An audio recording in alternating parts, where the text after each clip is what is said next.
Magandang araw po muli sa inyo mga kabro. Welcome to my channel, Mechanic Lifestyle TV.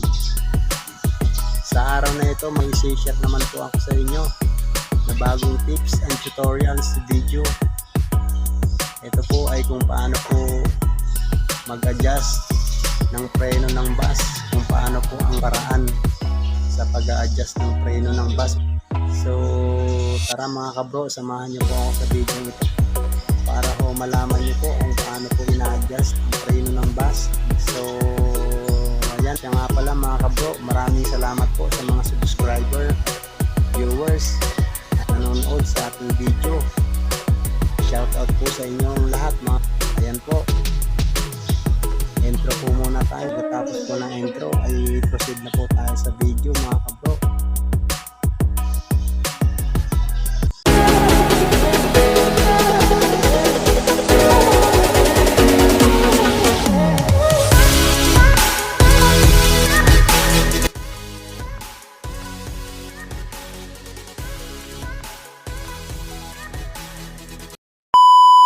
Complain daw kasi ng driver mga kabro, mahina na daw ang preno ng bus niya mga. Kaya po titingnan po natin at i-adjust na lang din po natin mga kabro para po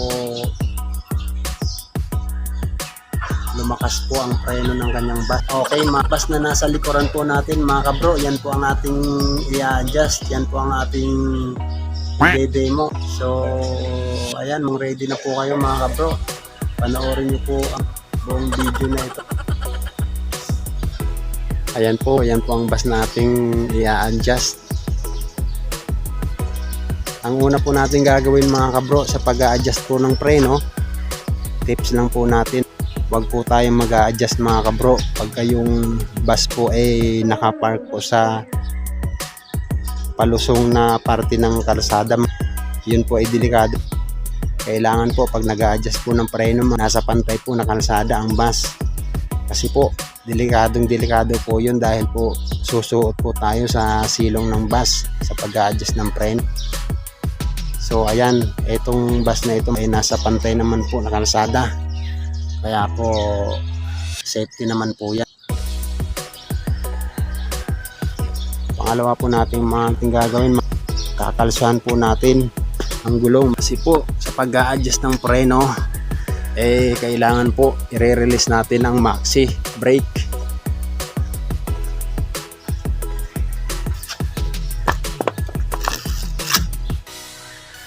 Ayan po, kakalsahan natin po yan sa ulihang gulong. Ayan po, may kalso na po yan mga.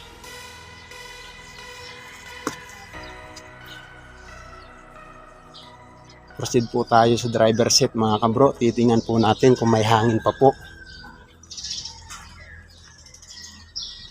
Ang gauge ng bus, kailangan din po kasi pagka mag-a-adjust ng preno, siguraduhin nyo na may hangin ang busman o truck na ina-adjust nyo. Ito nga po mga kabro ay fully air brake po ang brake system nito. So eto, titingnan natin ang gauge ng hangin. Ayan po, ang gauge ng hangin, meron pa naman po, nasa green zone pa pointer ng kanyang gauge, kaya meron pang hangin po yan. Okay mga kabro, tips lang po, kailangan po may hangin. Bus na i-adjust nyo, truck basta fully air brake, kailangan may hangin mga kabro. Release ko na po ang maxi brake. Pag hindi ho kasi i-release natin ang maxima, ma-adjust ang hulihang gulong. Kasi po itong maxi, nakalaban po ang brake shoe sa brake drum, kaya po dikit po, hindi po mapipihit ang slack adjuster. Ayan, kaya po kailangan i-release ito para ho umangat ang brake shoe sa brake drum. So may kalso na rin po ang gulong natin, pwede ko na po itong i-release.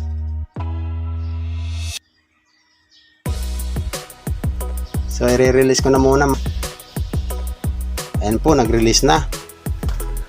Proceed na po tayo sa pag-adjust ng preno mga kabro. Pangatlo po na gagawin natin sa pag-a-adjust ng preno ay gagamit po tayo ng jack.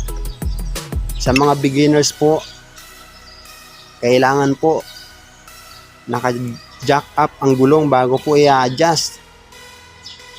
Kaya po ipapakita ko po sa inyo kung paano po kailangan po naka-jack up ang gulong.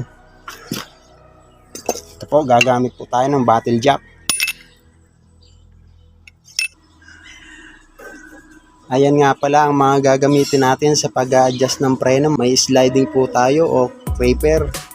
Gagamit po tayo ng back wrench na 12mm o socket na 12mm.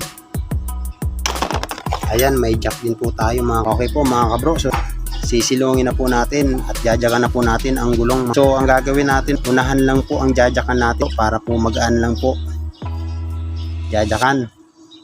Isang gulong lang po ang ating jajakan kasi papakita ko lamang po sa inyo kung paano po ang proper na pag-adjust ng preno.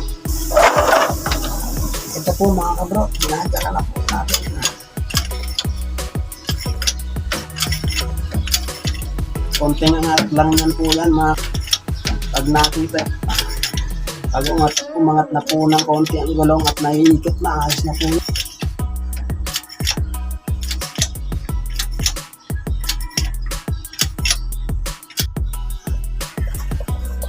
Jack up na po.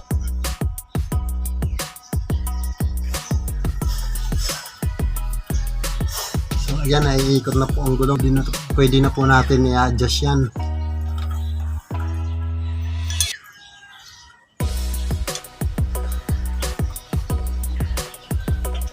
Dito po yan ina-adjust mga kabro.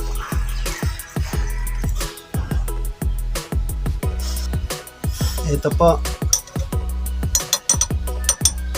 tawag po nito is lock adjuster. Connected po dyan sa brake chamber.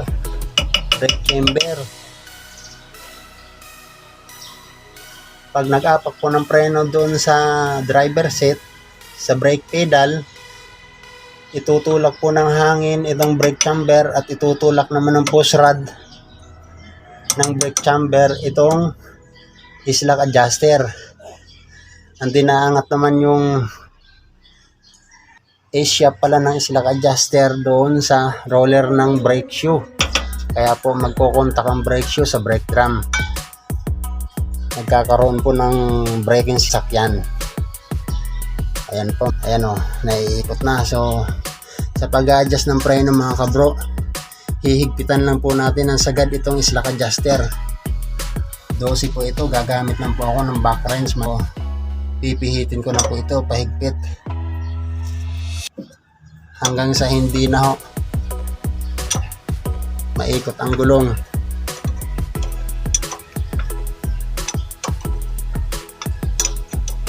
Ayan, nakailang pihit po tayo. Ibig sabihin po malayo ang preno. Yan, sagad na po, hindi na po napipihit oh. So iikutin natin ang gulong mga. Hindi na maiko kasi hinigpitan natin. Kaya kakapit na ang brake shoe sa brake drum. Kumapit na, yan o. So ang gagawin naman natin, luluwagan natin ang hinigpitan natin na tornilyo. Pansayin natin. Pipihit muna tayo ng isa. Pipihit natin ang gulong. O ayun. Isang pihit lang o. Ayos na. So ibig sabihin, isang pihit lang ang kailangan niya para ang brake shoe ay magkaroon ng clearance sa brake drum. So ayan, magandang adjustment yan ng preno mga kabro. Ayan. So isang pihit lang yung ginawa natin, lumuwag na agad, nawala na yung kapit ng gulong, naiikot na agad ang gulong. Yan.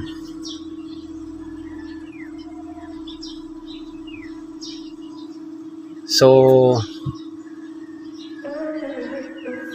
i-check natin walang pangapit ang preno natin. Sa pag-check naman, aapakan lang natin dun sa brake pedal. Pagaganahin natin ang preno, siguro yung mga 3 apak. Pag hindi nangangapit itong preno, pag napakan natin ng 3 beses at pagpihit natin dito sa gulong ay nangangapit, ibig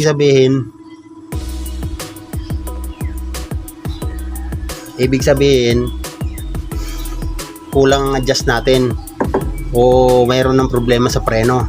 So try natin mga kabro, subukan natin napakan. Ito ang brake pedal niya mga kabro, aapakan lang natin ito yan, sumisingaw na.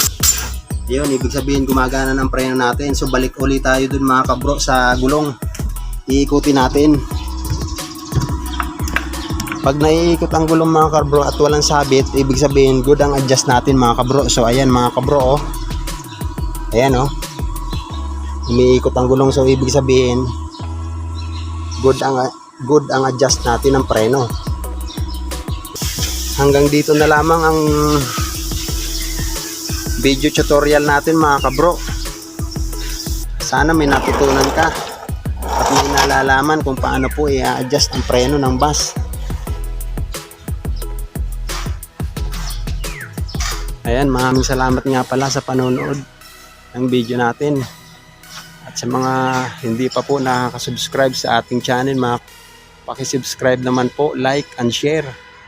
Comment lang po kayo sa ibaba kung anong content ang gusto nyong malaman mga kabro sa mga ganitong tutorials. Ayan po, dyan na lamang po nagtatapos ang video natin mga kabro. Maraming salamat po sa mga subscriber, viewers na nanonood sa ating channel. Mag-iingat po tayo lahat mga kabro.